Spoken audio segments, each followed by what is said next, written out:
filmom. Trik je bilo film poslat u inozemstvo na festivale. Trik je bio i to da je film dobar, pa smo dobili za njega i nagrade. U Hrvatskoj, budući da imamo taj neki, to je neizbježno, kompleks malog naroda, uvijek nešto što je vani je bolje nego ovo što mi imamo. Bez obzira koliko je tu nešto kvalitetno. Ja zaista pokušavam da se to promijeni, radim na tome, ali je činjenica da je to neka polaznična točka. Znači, dobiš nagrade vani za film i tu si odjednom u medijima. Odjednom, znači, sve te stvari koje po cjeniku, kad gledaš televizija koja je još uvijek najjači medij za široke mase, bez obzira na internet. Problem interneta je to da je prilično disperziran, da je zatrpan informacijama i da zapravo nisu filtrirane. Ali evo, prije recimo, kad se Ljubljena recimo konkretno divoga, kad doma kad izaši iz Malezije. Da, odlično. Tad nije bilo interneta, ali tad ste se... Bilo je internet. Ne, ali ne u ovo. Internet je bio u povodima. Samo povrat koji je donio slavu totalno, recimo. Upravo si, hvala ti da se me posjetio na to. Da.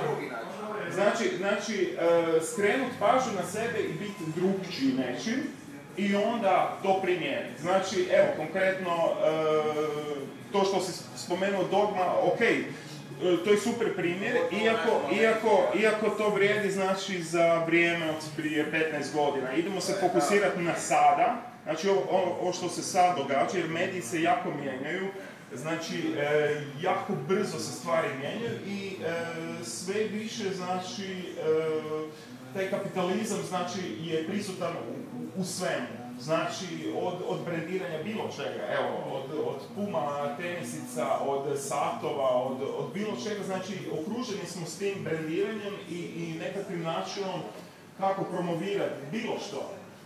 Moramo biti svjesni, znači, da i mi kao DJ smo zapravo proizvod. Ili nismo. Ako nismo, onda imamo problem. Znači, taj financijski dio toga neće uslijediti.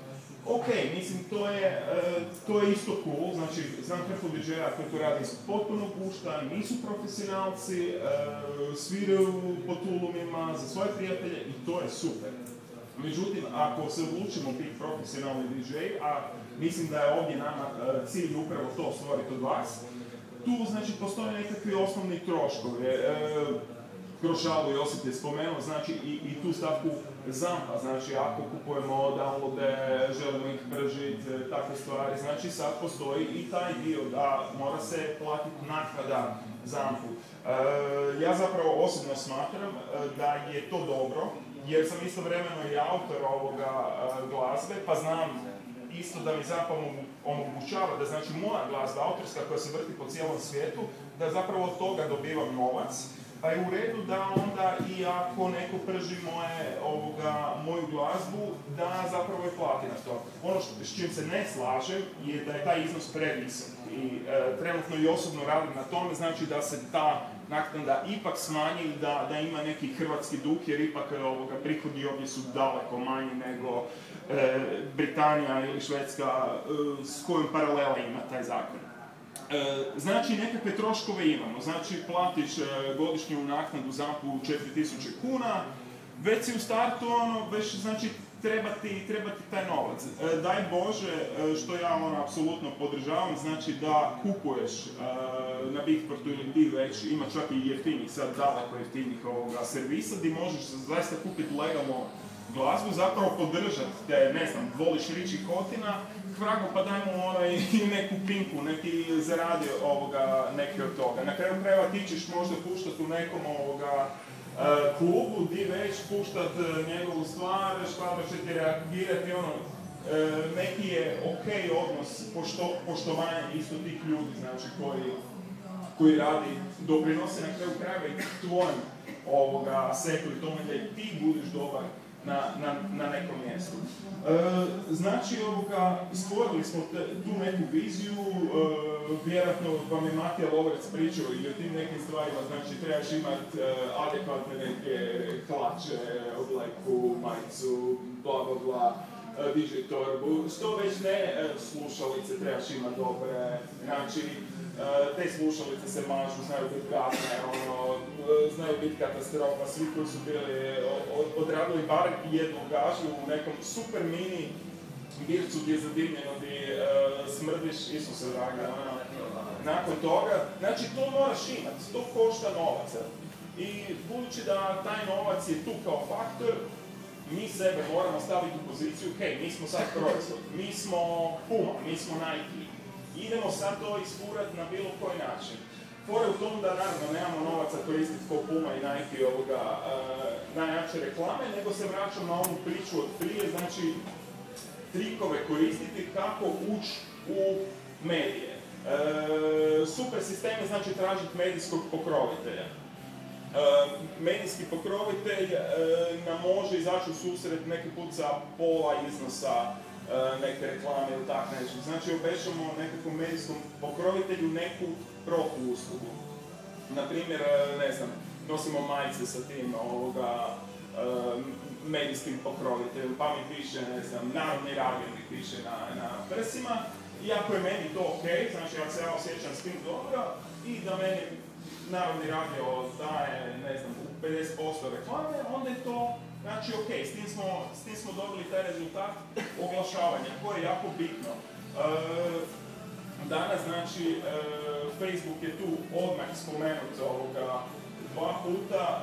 Facebook je definitivno fenomenalan način za umrežavanje, za stvaranje neke vidre.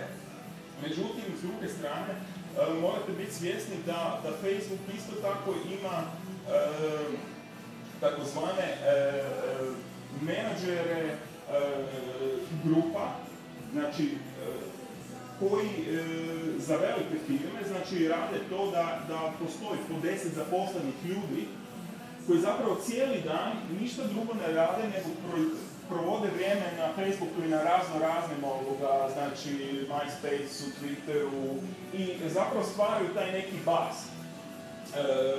Znači kad neko od velikih to radi, znači korporacije činjenica preuzimaju sve, dosta teško njima možete konkurirati na nekom takvom nivou. Zato je jako bitno da sve bude prirodno i da recimo, evo, ne znam kako vi funkcionirate u međuvremenu, da li ste počeli ko neka cijelina funkcionirati, ali dosta bitno to da znači vi prirodno ste svi u igri i kao, daj ti najavi tu, ja ću tu, bla bla bla, da idemo napraviti neki bas oko svega toga. I zapravo na Facebooku je super to da i kako se zove, i loša i dobra vibra može uslijediti sa tim da stvari funkcioniraju dobro. Reci koja su tvoja iskustva sa Facebookom?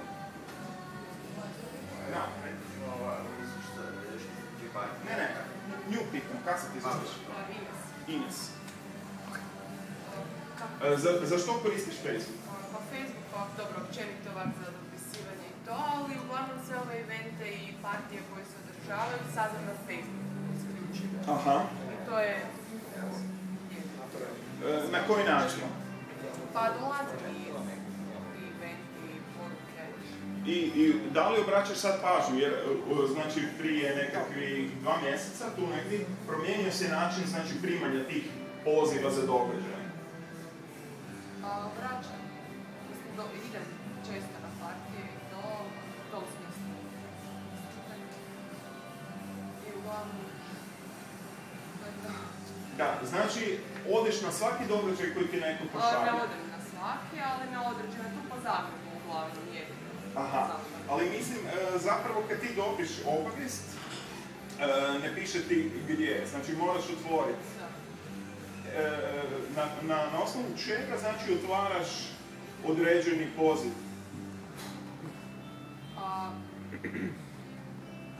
Da li je to već neko ko te prije zvao ili da li ideš pogledati nešto novo? Pa znam pogledati nešto novo, ali uglavnom dolazim najviše od Galua, Vesta, Aquariusa i te stvari. Znači ako od njih dođe onda otvoriš? Da. Ali reci... Ali znam otvoriti od drugih, ali ne idem najčešće na to. Kad sam mi došla u Sisku, ništa danas sam baš pogledala. To vjerojatno neću, ali ovo po Zagrebu da. Tu je neko iz Siska, jel? Jel je? Nije.